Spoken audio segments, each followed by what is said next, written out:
As a custom workroom, we love working with different fabrics for your design. Pattern fabrics can bring a totally different look to the same type of product made with a solid fabric. But there are some things to keep in mind for your next order using pattern fabric.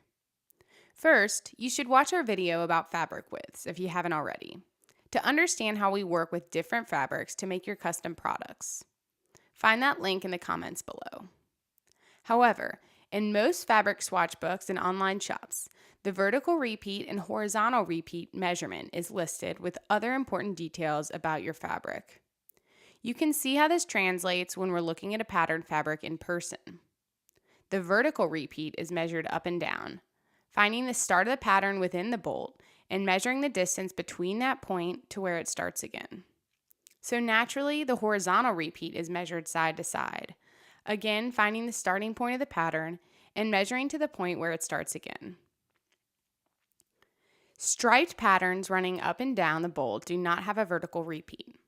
You can see here that the horizontal repeat is measured by the distance between the colored stripes. For quotes, it's extremely important to provide the vertical repeat measurement so we can calculate the yardage required for your project. Different vertical repeat measurements can change the yardage required to make your product. Here are two fabric bolts, pictured as if they are rolled out and ready to be cut.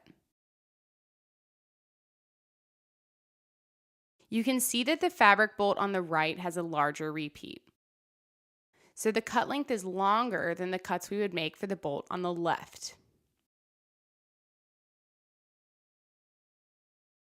No matter the repeat, the pattern will be aligned across different cuts for a seamless finish.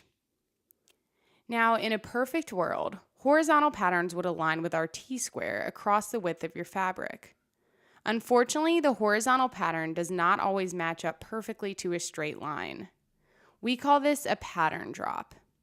Sometimes the vendor can ship a replacement, so we can work with a new bolt that does not have a pattern drop. Or we can work with the pattern drop in one of two ways. For stationary panels that will not open and close, we can line up the pattern along the top. This is a horizontal match. The pattern will not line up within the seams between the fabric widths, but when the draperies are installed, the pattern will flow more evenly along the top.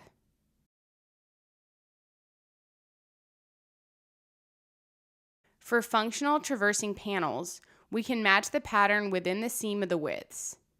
When the draperies are open and closed, you'll see that the pattern matches within the body of the draperies, because the seams are aligned with the pattern during fabrication.